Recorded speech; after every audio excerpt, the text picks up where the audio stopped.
Hello, welcome to the Royal Chronicles.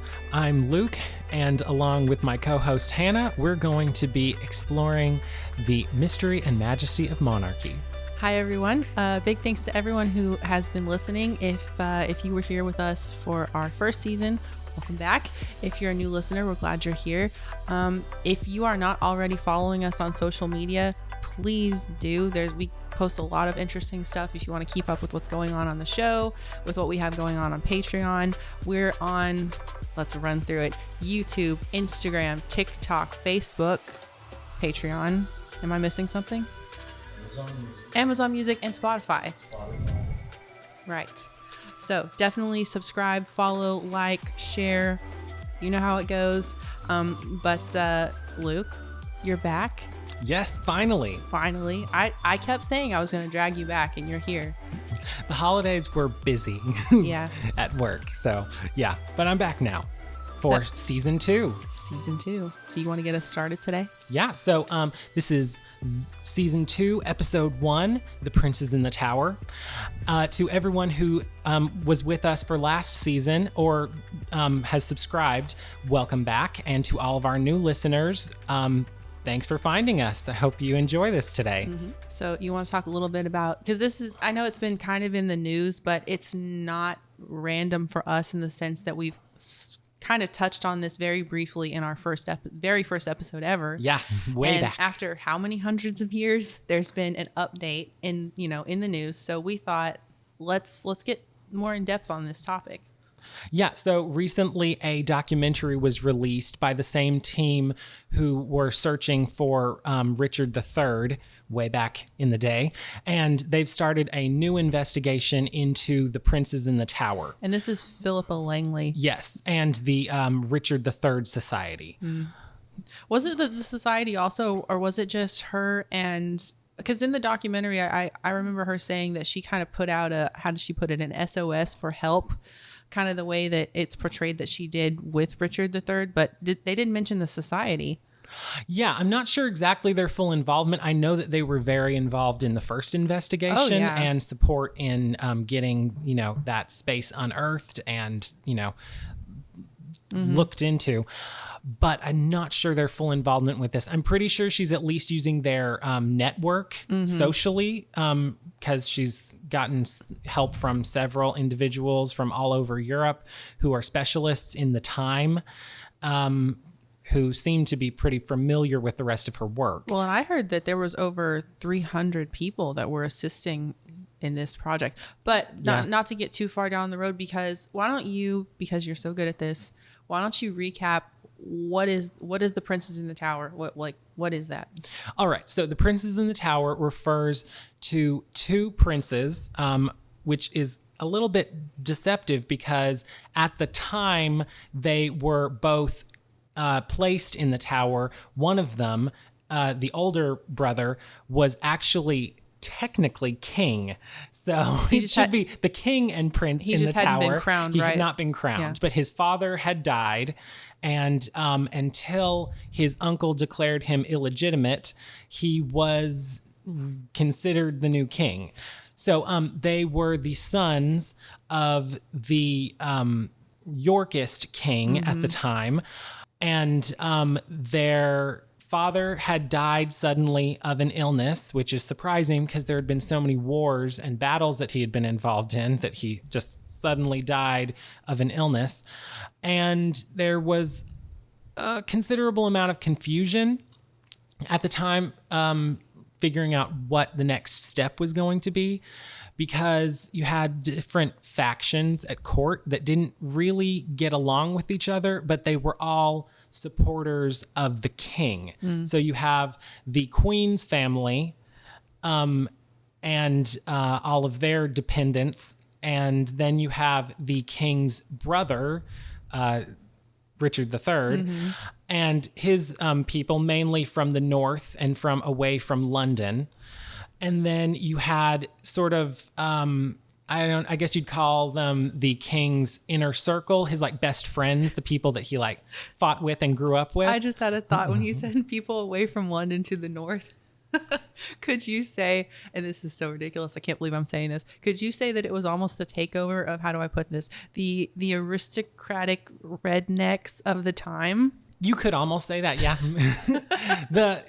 Because during his reign, the king, Edward, had established his brother Richard in basically control of the North. He was the most powerful lord up there, and he controlled the largest amount of land. So virtually during his reign, Richard ruled the North and Edward ruled the South.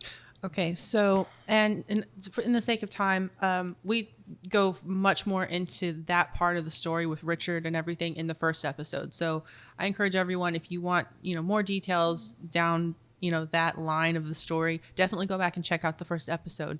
But today, what we're dealing with essentially is the two princes. You have the 12-year-old King Edward, essentially, and then his 9-year-old brother, whose title was the Duke of York. Yes, right? Richard. They Another one. are put into the tower. Is it correct that it's kind of sold to them as it's for their safety? It's to, I don't know, just kind of protect them. They're so young and there's all this stuff going on. So to preface the whole situation, basically it just started out as a dispute over control of the king. It wasn't there wasn't really even a discussion about whether or not he was going to become king. Everyone had accepted that he was the heir. When Richard took custody of him and took him to the tower, that was a completely normal thing to do, because when a king is crowned in London, he would take up residence in the tower. It's the prime royal residence at the time. It has the longest pedigree. It's where they would stay before a coronation. I think that's an important point, because I think I mentioned this in our first episode. Our modern conception, or I guess I should speak for myself, is that the tower was the place where people were imprisoned, had their heads cut off, lovely things like that. But at this point in time, that really wasn't the case. This is really when that reputation starts for the Tower of London. The first major killing of a royal in the tower was a previous king that Richard III and his brothers are said to have murdered in the tower. The official story is that he died in his sleep. And then just, not that long after, you have the two princes being held there and vanishing. So it picked up a bad reputation pretty quickly after those two events. Understandable. At that time, the tower was a thing, because I went to Turkey in an island, and they have the beach, and it's half a mile away. You see a tower in a small island. The king at that time, he put his daughter on that tower. So Turkey had a tower also. So okay. It was probably you build a tower, I'll build a tower. So it's the princes in the tower, but it's really a king and his brother. Yes. A prince, Duke of York. And I guess at this point, do you want to get into the difference between the Richard III narrative and the Tudor narrative? Sure. So the position that has become popular in recent years, especially since the discovery of Richard III's body, is that, he wasn't as bad as he'd been portrayed for a long time. Everyone tends to use the example of the Shakespeare plays that he appears in, where he's basically a monster who is always talking about how he wants to murder people, and he's he's in a very bad light. So people have wanted to, show him in a more, compassionate light. And so there's been a lot of, people who their Richard III stands. They're behind him all the way.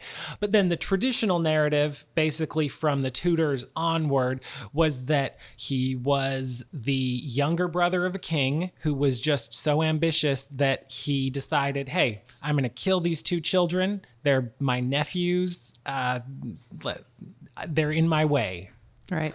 So it's just after everything we've read and studied about this stuff, I'm inclined to think that it's probably somewhere, the truth of this is probably somewhere in the middle as it regards Richard III. I mean, the idea of killing off your competition, it's not this unreal, oh, that would have never happened. It happened all the time back then. Or maybe not all the time. With it the happened. exception that these are children. True. That was very uncommon in this particular time and place. Even with royalty, children were generally exempt from violence. See, and they make that point in this new documentary with Philippa Langley and other Unless people. you're in Scotland, I'll just make that quick caveat. That can be a different episode. Yeah.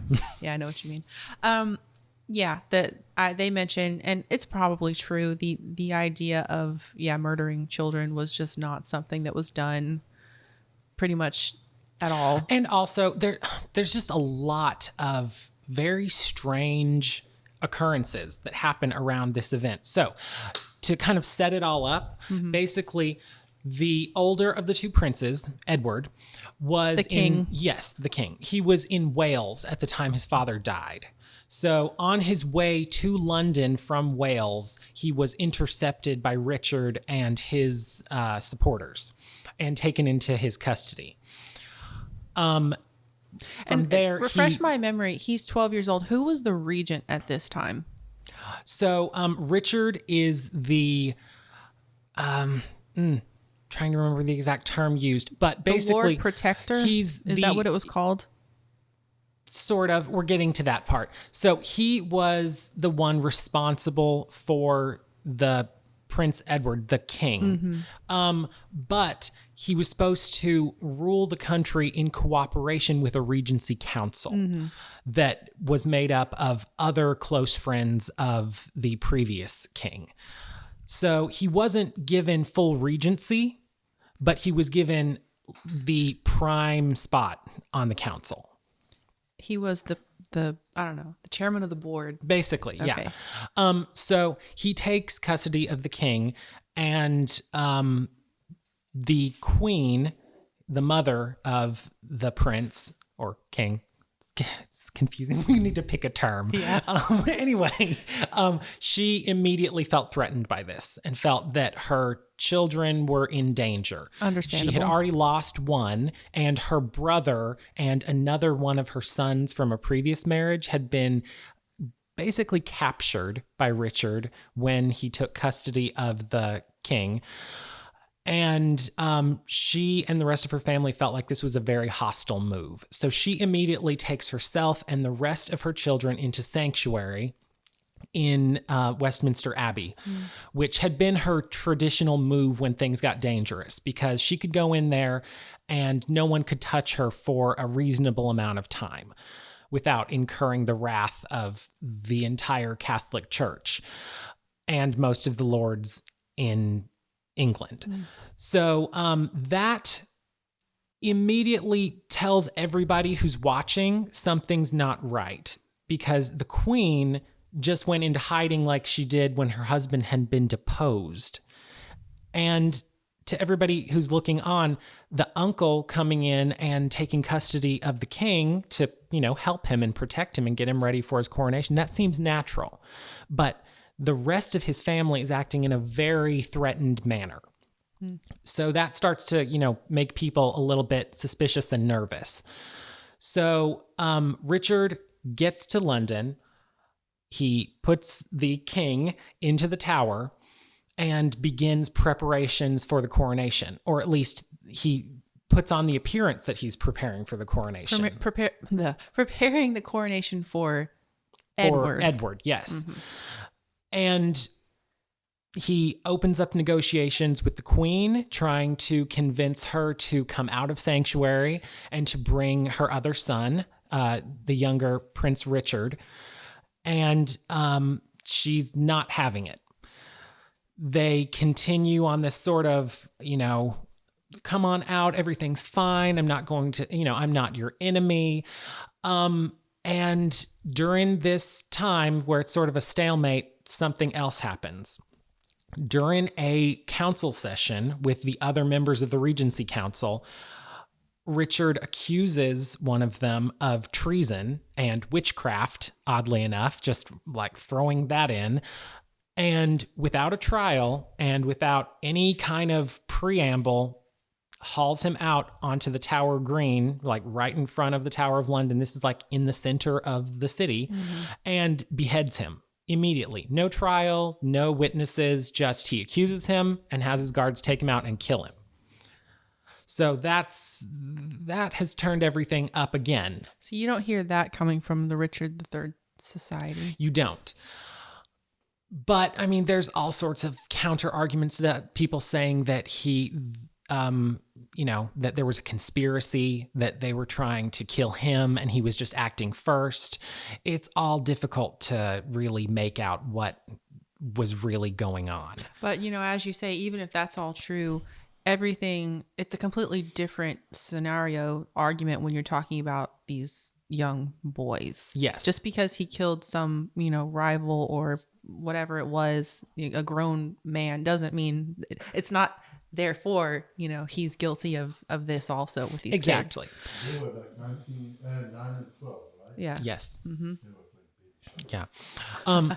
So, like I said, it's just kind of continuing on. It's getting closer to the date that he has announced the coronation is going to be taking place. And finally, he convinces the queen to release her younger son into his custody to go to the tower and be there with his brother so that they can get ready for the coronation. She does this. And this is the 9-year-old Yes. Richard, the Duke of York. Yes. Okay. Which is, she's given all of these assurances by individuals that have been negotiating with her that he's going to be safe.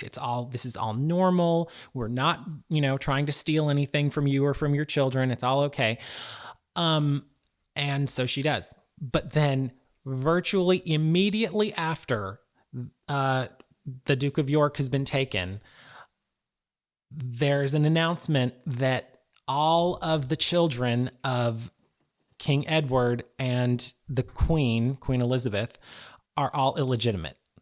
And so now neither of the two boys is going to become king. It's going to be Richard, the brother of the previous king. And very quickly, what are the grounds for this, that he's claiming that they're all illegitimate? So the main one is that they're claiming that the previous King Edward had been previously engaged before he married Elizabeth Woodville. At the time, engagements, unless they were properly ended, counted as being promised for marriage. Yeah. Like you couldn't get married to someone else if you were still engaged. This is all very complicated because there's this claim. It's kind of like in the story the lady who they claim the engagement was with is already dead. There's no real evidence of this engagement. Oh, so that's all nonsense then. Well, but at the time there had been stories that they were engaged. So it's like a rumor that was current at the time of the king's marriage, but no one's talked about it for years. But you're going to base the legitimacy of a king on rumors? Basically, he's saying that he's basing the illegitimacy of the king on rumors. Fair enough. Then there's all sorts of other claims that come up. There one, basically he had either Richard did this or he had a bunch of people out there who just really wanted him to become king because rumors just start going everywhere. It's the queen is a witch. The king was illegitimate. The children, it's just everything. All sorts of stuff is flying around. What do you think the source of this is? Is it all Richard or? That's the thing that's hard to say because the accounts are from kind of all over the place and they come and go. The only one that really sticks around and the one that they seem to be going with as the official story is the marriage between Edward and Elizabeth was illegitimate because he was still contracted to someone else. That's like the party line official one. That's kind of wild if you think about it. Yeah.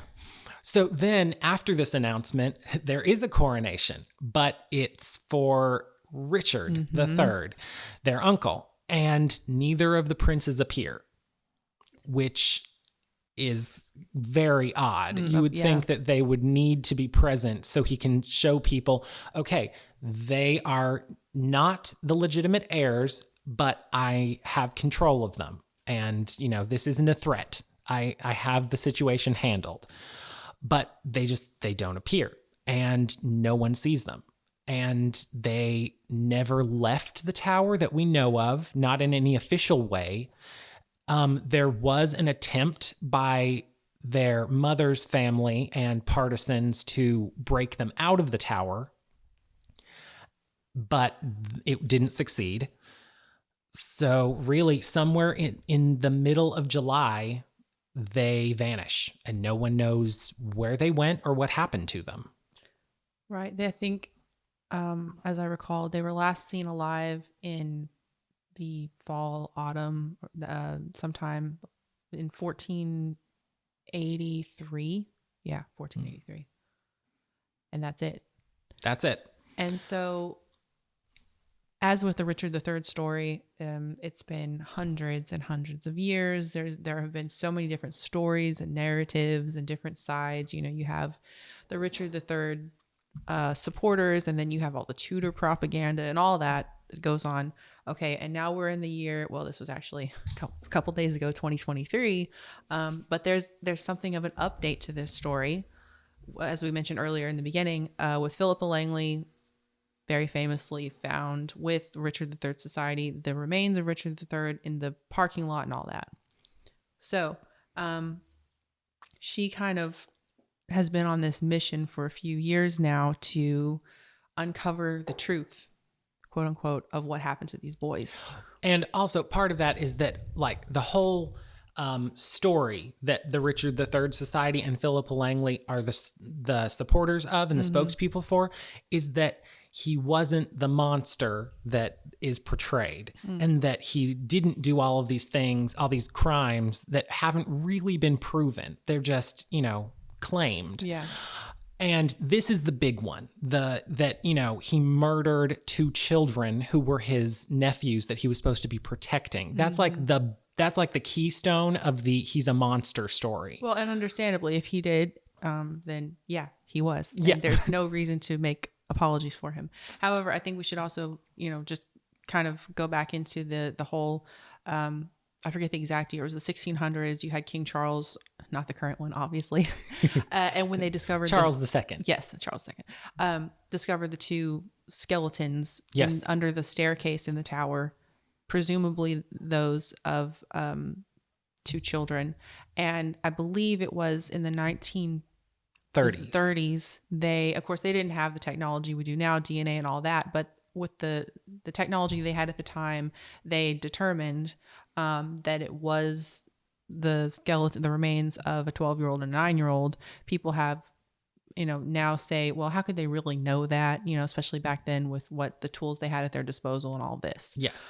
And also, you also have to remember that there was, I don't know if you'd call it pressure, but there was definitely,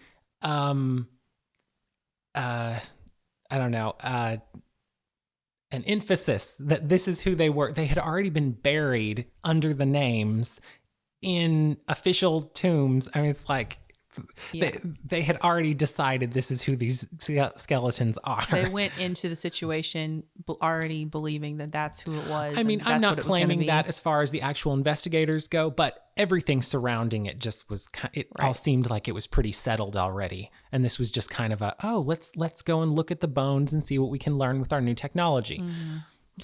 So they're buried by King Charles in Westminster as the princes under their names, which is why the monarch has control over whether or not the remains can be exhumed, tested, etc. Yes, they're considered official members of the royal family. Yeah, okay.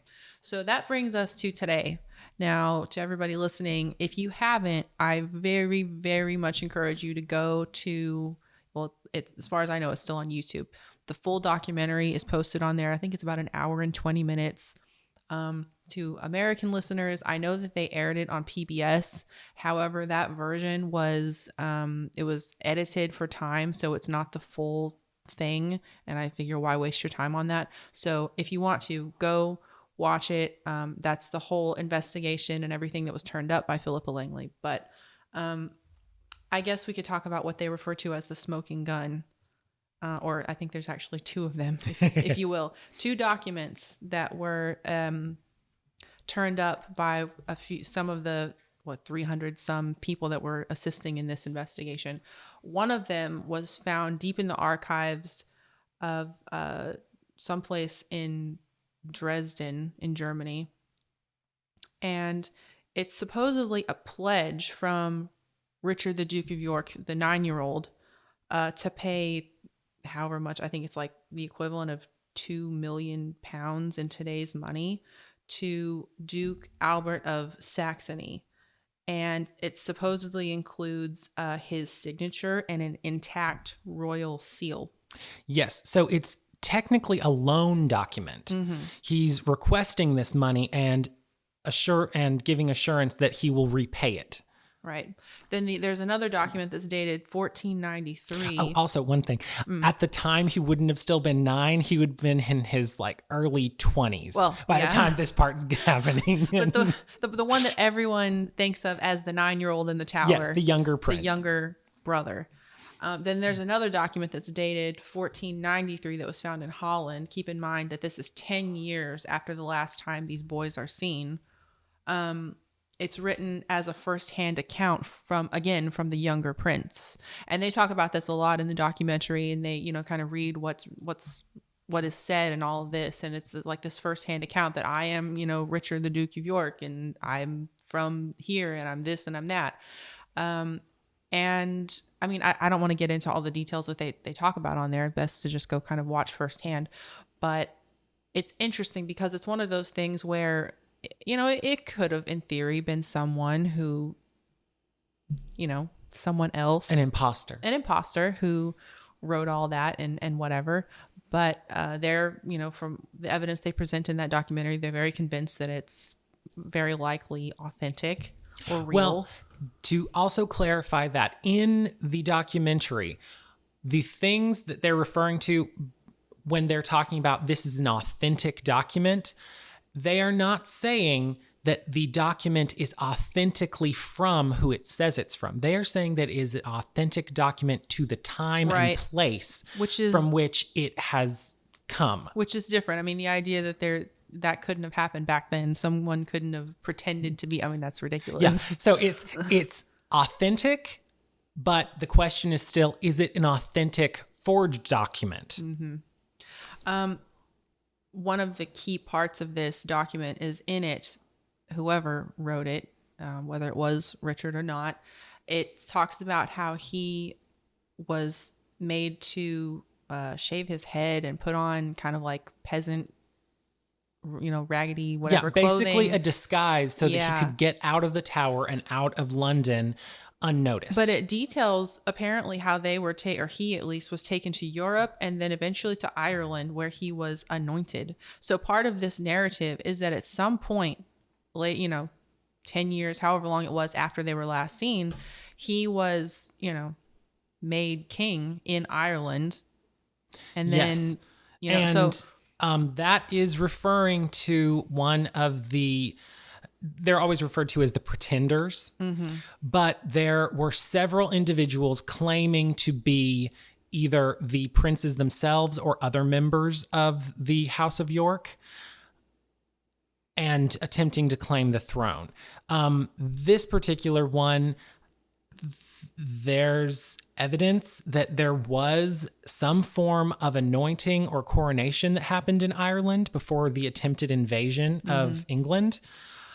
And that's basically what we know about it. And it is pretty compelling because that's a very serious thing to do. Oh, yeah.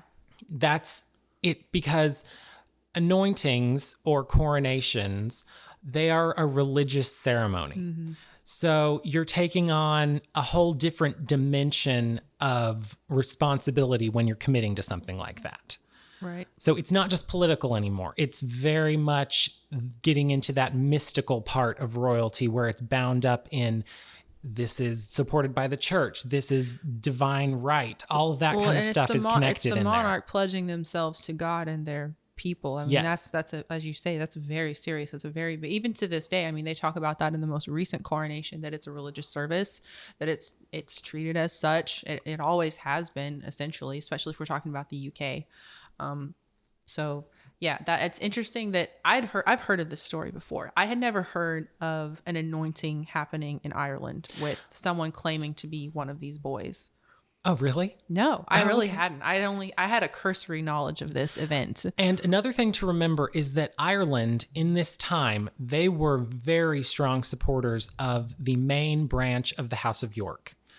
They were some of the main supporters for the original Duke of York, Richard, and his attempt to seize power. And then they supported Edward through all of his ups and downs in the Wars of the Roses. So some of their stronger allies were present in Ireland in this time. And it's not entirely out of reach, but they're much harder to control by the Tudors than a lot of the other lords in their realm. The good old Irish, you gotta love them. Yes. You really do. It's a shame, it didn't work out with all of Ireland, just Northern Ireland with the UK, but to each his own. I think it needed to. I think the Republic needed to that happen. way. Yeah, it's fine. I'm not saying anything of. Okay, moving on. I don't want to get into that. So that's the story that's put forward regarding the younger brother. What is going on with the King Edward at this point? I mean, my understanding from the documentary is that there's evidence that they talk about that he, at some point, I think it was the older one, that spent time with his aunt. I never know how to say that word correctly. So this is one of those murky points. So there have been several different attempts to interpret the pretenders. So some of them have thought that the individual who was present at the court of Burgundy with Margaret of Burgundy, who had previously been Margaret of York, the sister to both King Edward and Richard, that this was the younger of the two princes. But then some have maintained that it was the older one. So it hasn't ever been officially established. What is known is that there was an individual present there who was considered to be the rightful heir to the throne of England. And you would have to think that's the court Edward. of Burgundy threw its full support behind, financially and militarily. This is a good time to bring up another document that was mentioned in the documentary of, wasn't it Margaret who ordered, what was it? It was... yes, she was commissioning weapons. I forget what kind it was. It was a lot of them, though, and it would have been I believe lot it was of pikes. money. Yes. So basically just long spears. And so the document is basically a receipt, but there's like this narrative in it where she's like, I'm commissioning these for, my nephew, the rightful, I forget the term. She says the rightful heir who's been deprived of his, not throne. What's the word she used? Dominion or something like that. And it's like, I'm purchasing these for this. And she only says nephew. She doesn't give a name. Exactly. Which it would have been really helpful. It would have been so helpful you if she go to the would trouble have to tell just that said, whole story. Give a name. yeah. So in any case, whether it's Edward or the younger Richard, somebody that the sister of these two boys, their father and Richard III. No, this would be their aunt. Oh, sorry. No. Their aunt, the sister of their father and uncle. Anyway, believed somebody was one of these boys, seems to me, and was trying to do something about it. Yes.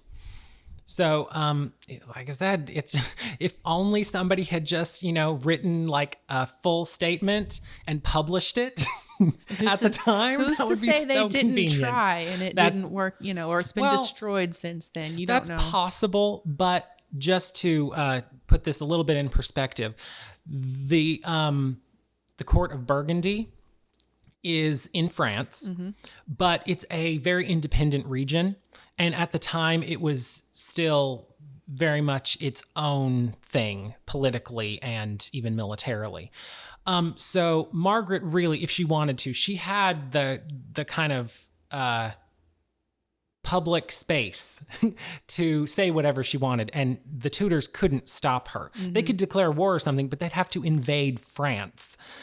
And I don't think that was really going to happen at the time. They're still settling their own realm. Yeah. This is coming after, around the time of the War of the Roses, right?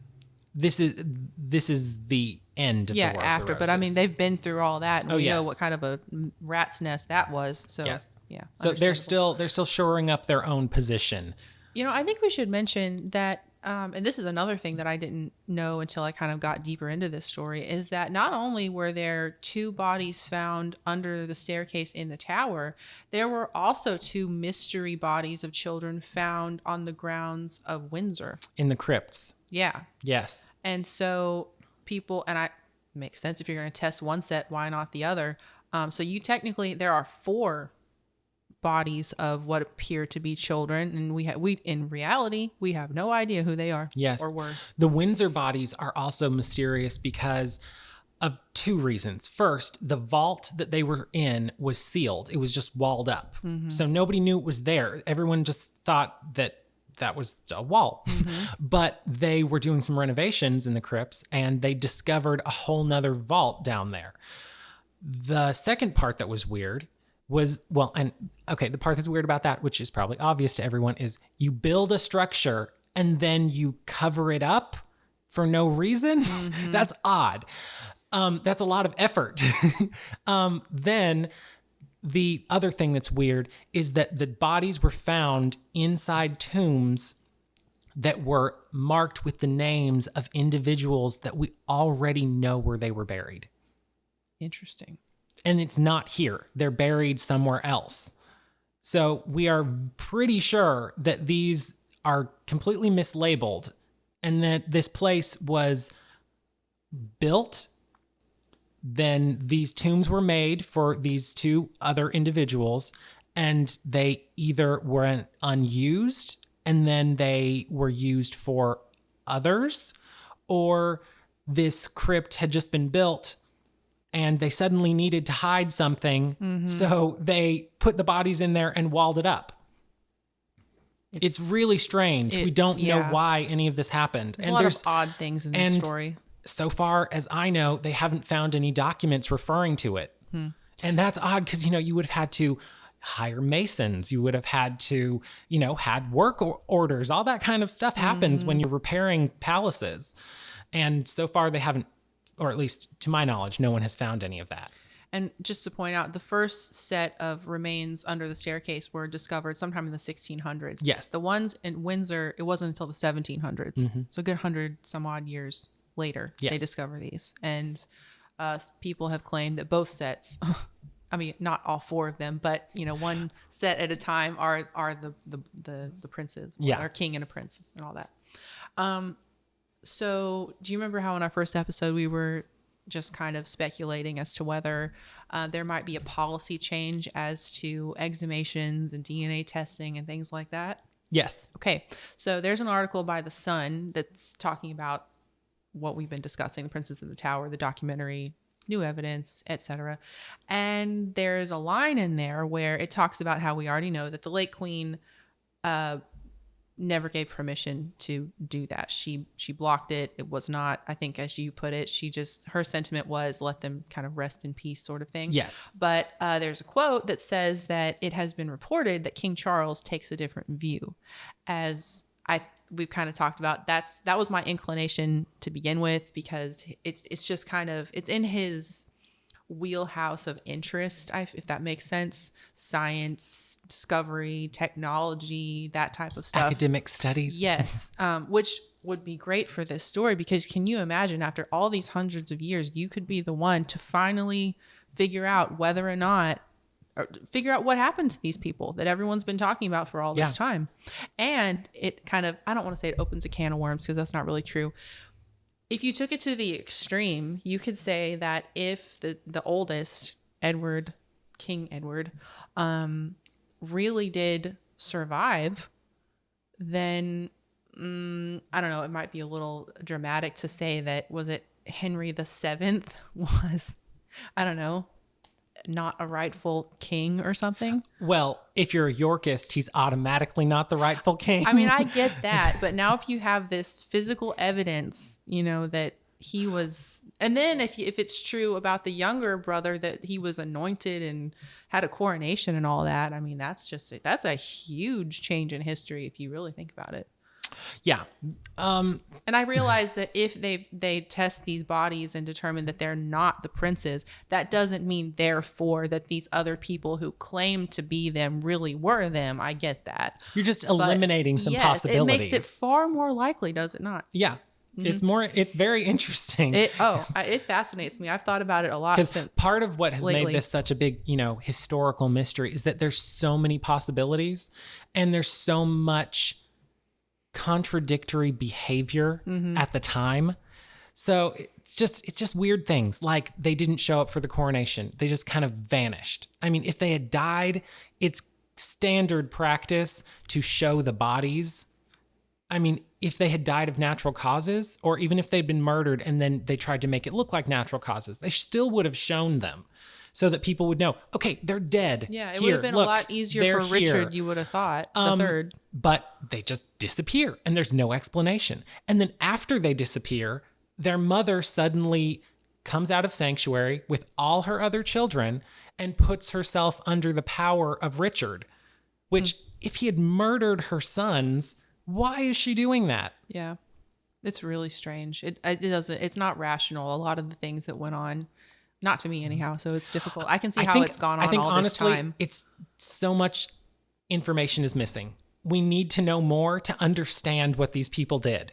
And we just, at least so far, we don't have the pieces we need to make the picture make sense. Well, the DNA testing would go a long way that would be a huge puzzle piece. Yes. It's not going to answer every question, but it would answer a lot. Yeah, like I said, eliminating possibilities would make figuring the puzzle out a lot easier. And I'm an absolute dunce on this topic, but I don't know.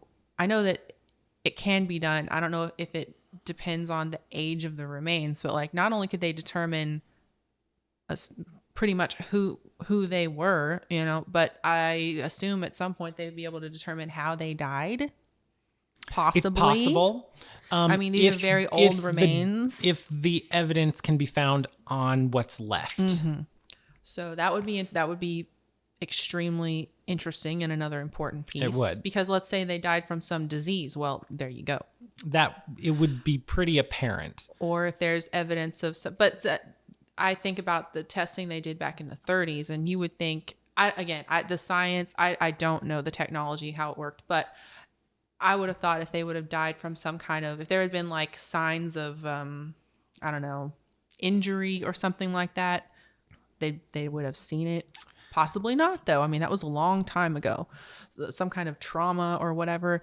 But I don't know. It's just fascinating. And I really hope one day, King Charles will allow it.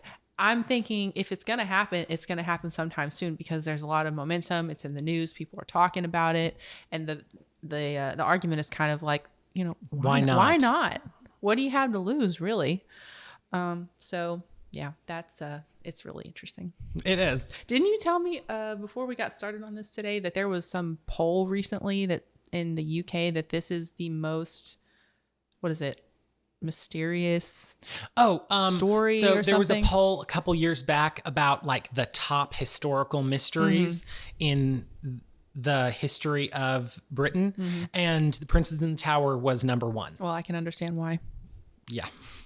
I can't even think of a good second, really. But yeah, wow. Okay, well, this has been a great episode. Glad you're back. Do you have anything to add?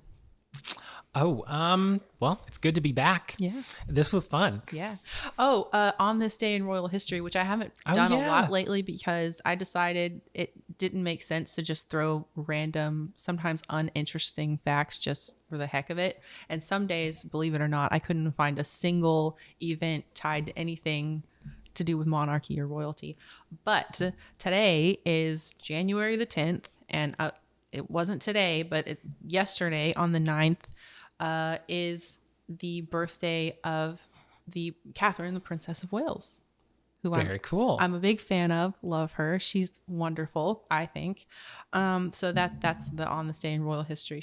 Let's see, she was born in 1982. So on this day, or yesterday in 1982, which is the most, I think, modern on this day in royal history we've ever had. I think so. Yeah. So Question. You said, what Answer. he's gonna lose? Like King Charles, what will he lose? Do you Yeah. think probably all these years they couldn't do it, or like even now, for religious purposes? I don't think so. I really think it's just because Queen Elizabeth she didn't want it to happen, and so it wasn't going to happen. Because it's gonna open a lot, mouths against them. A lot of people gonna talk. Well, they're already talking. That's the thing. I know. But Well, I mean, in this case, they really don't have anything to lose from this, aside from just the flood of requests that they will get Yeah. on, like, can we examine this body? Can we look at Because this one? it How does- about that one? Probably they don't want to open another door for them. And just I mean, keep because it And doesn't affect their imagine how line, many the people- Windsors, at all. Not really. How many people come forward they were like, I'm kind of related to the royal family and stuff like that. They And get that already, I'm stories. sure. Can you imagine? Do you remember our episode of the talking about the guy who has the claim to the House of Burgundy, the Indian man? Yes. Yeah, there's stuff like that happens all the time. To France. To France, yeah, it's France, yeah. Yeah. But And happened yeah. with Anastasia too, but just in case, just in case.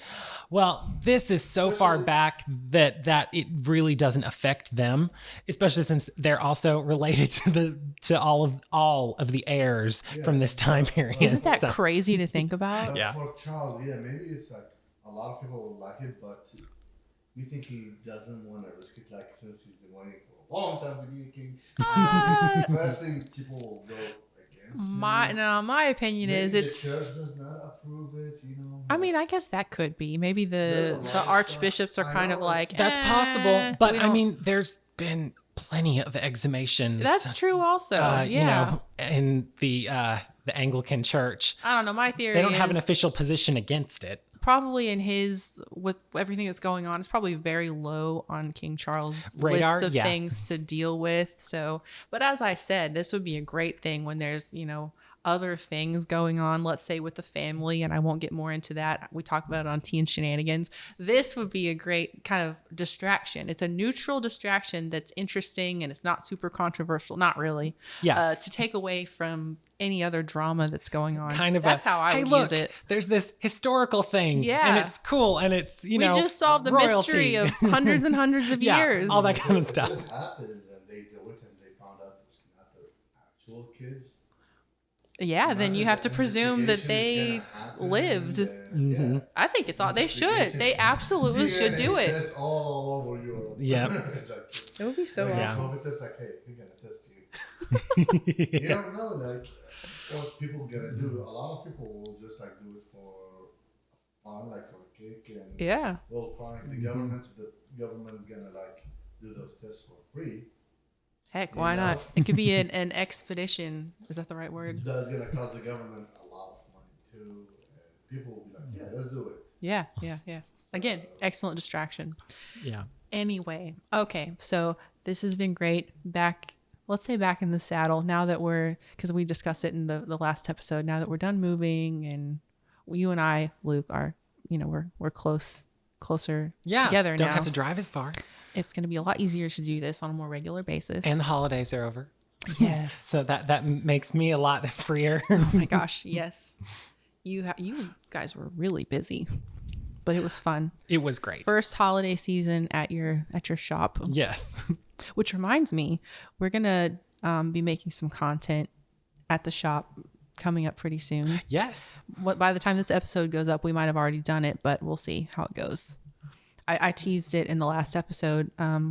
It's gonna be It will be something that if you're interested in food or drinks and royalty, it'll be interesting for you. some of it is historical, it's not like a modern thing, and others are more modern, but we're dealing with 3 royal ladies, some beloved, some more controversial, but I think it'll be fun. Anyway, point being, your shop's gonna be the backdrop for it, and I really hope that if it goes well, we'll be doing more fun stuff like that. Oh yeah, that would be fun. It's probably gonna be on YouTube. It might be on Instagram, but it'll be our first attempt at anything visual. And with that, do you want to close up the episode for today? Sure. Well, that's the show for today. Thank you for listening and for tuning in this brand new year. Be sure to check our social media for updates, and we'll talk to y'all again soon. Bye.